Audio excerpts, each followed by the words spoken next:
Yes, people. Yes, here we go. Nadina Bang, relationship coach. Okay, part 3.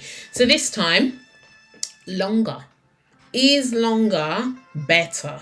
Now, again, I last week did a post on this on Facebook, but it was just words. So here we go with Nadine just talking because I like to talk. Anyway, so, is longer better? Everybody is chasing the dream. Like, we're all looking to be that old married couple that have been together like donkey's years, and they've got the history, they've overcome things. People like to wear the length of their relationship like some kind of like status symbol. You know, when you meet those kind of people and you're like, how long have you been married? And they start talking to you like, oh, well, we've been together for this amount of time, like we've been married for this. Longer is not necessarily better. The fact that you've been able to endure for a long time doesn't necessarily make your relationship better. Okay. Now, yeah, I get it, because in the early days, it's the marital bliss. It's amazing. Like you cannot say enough good things about your partner. You cannot keep your hands off them. Everything is all good. Nothing is ever going to go wrong, ever. You're not going to be like those couples who are both on their phones and don't talk to each other. You're not going to be like those ones who are in the restaurant and they don't have something to say. You're going to be like that, that lovely little old lady and that little old man who are just, holding hands. You're going to be that couple. And then, you get to a certain point, we all get there, where the rose-colored spectacles come off, and that's when your real relationship starts. That is when it starts. I promise you. All of that early stuff, yeah, I mean, it's amazing. It feels good. It's great for bonding you and all of that stuff. But when you have to weather the storms, that's when your real relationship starts. And it's not the fact that you were able to weather the storms, it's what the storm felt like. So all of us will have the arguments. We will all have the tough times. We will have the things that test us. There will be someone, woman usually, but man often, because sometimes, your husband's friends just encouraging him to nonsense and idiotness. And, sometimes he's got female friends that you'd rather he didn't have. And I'm sure if it was the other way around, the men out there, you would be saying, anytime she gets with her girls, she comes back all wild up and, I get it. We all have our complaints about our partners.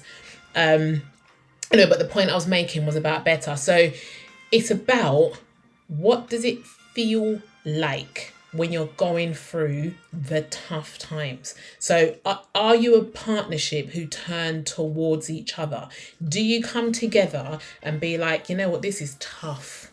This is hard. The baby hasn't slept for like 28 hours.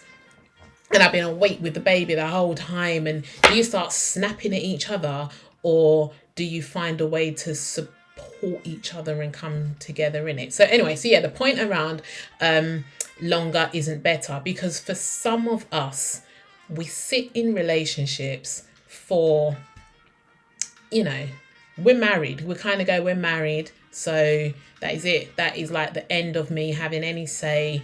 Anyway, how he treats me is too bad.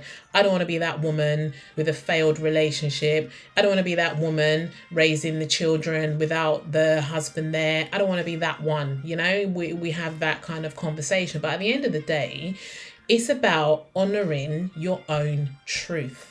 If your day-to-dayness is not happy, then get into the next milestone. Like, the only person who cares is you. And if you are the only person who cares, then you definitely should be making yourself happy while you go through it. So we've all heard that saying of like, make hay while the sun shines, or life isn't about lemons, it's about making lemonade, or some whatever. We've all had it, okay? And the point is, you got to be happy right now. If you're happy right now, you will be able to get to where it is that you want to get to. And sometimes happy right now doesn't mean you're never going to have a problem. So in the last video, I was saying how your inner voice can sometimes create issues for you and wind you up, and it's good to, thank you, next, please, let it go. But also, that letting it go allowed you to address the problem from a really calm, non-engaged emotional place. It didn't say there's no problem. It didn't say I just have to put up with it, I'm not allowed to address it. But it just said address it without there being that personal attachment, that anger, that blame, all of that kind of stuff. So if your happiness today means you have to have the tough conversation, have the tough conversation. And you know what, if the tough conversation means that you gotta go through it, he's gonna say some things that you don't want to hear, and you gotta go through it. You might have to consider whether what's going on right now for you two in your relationship is the strongest, best thing that could be going on. Sometimes, and a while ago I did a I think it was a Facebook Live. And it was around this whole thing about if somebody cheats and letting go of the relationship and mourning the relationship that's gone. I can't remember exactly the details. It's a Facebook Live. Go and check it out on my Facebook page. But the point I'm making here is we get used to our day-to-day, day in, day out, the status quo. You kind of go, I don't want to have the argument. Who can be bothered? But you know what happens when you don't have the argument? It gets worse. Honestly, it gets worse. It doesn't go away. It just digs in deeper. So you're going to have them. There's, I forget the name, somebody, a really influential person, had a saying. The saying is something like, tough, like hard conversation, hard choices, easy life. Easy choices, hard life. And the idea here is that if you always just try and do the thing that just feels easier, like you just kind of go, right, I'm not going to deal with that. I'm going to just pretend it isn't going on. I'm going to use my inner voice to make myself feel better. You're choosing an easier life, and ultimately life will be harder for you. You're going to have how many times of being reminded of how annoying that thing is that you haven't dealt with and hasn't gone away. But if you take that more difficult thing, you have the difficult conversation, you brace yourself, you get into it, or even let it go. You arrive at that from a calm place, but you have that tough conversation. Ultimately, life is much easier for you. So I started the video talking about longevity. I ended up talking about having the hard conversations, but I do think those two things are linked. So if you're looking and you're chasing the longer relationship, like, excellent, go for it. That's what I'm here for. Relationship coach, like I can help you get there.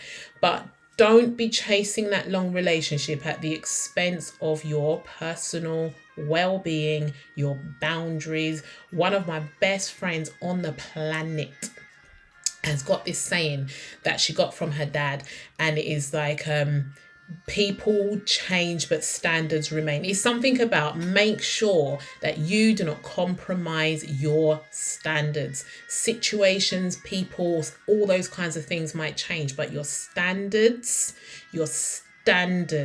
must remain. And if there's any person in your life who does not want to honor and uphold the standards that you set for your life, you got to ask yourself that tough question.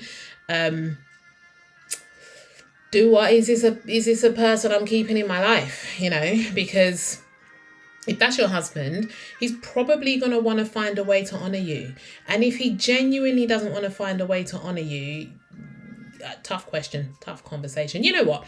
I'm going to do a video all about should you stay or not. I'm not going to do it for a while though, because I've got loads to talk about in terms of different mindset shifts for staying. So for now, signing out, Nadina Beng, relationship coach. I don't know. I'm coming up with a jingle. I'll make one up eventually. Anyway, take it easy. Speak soon.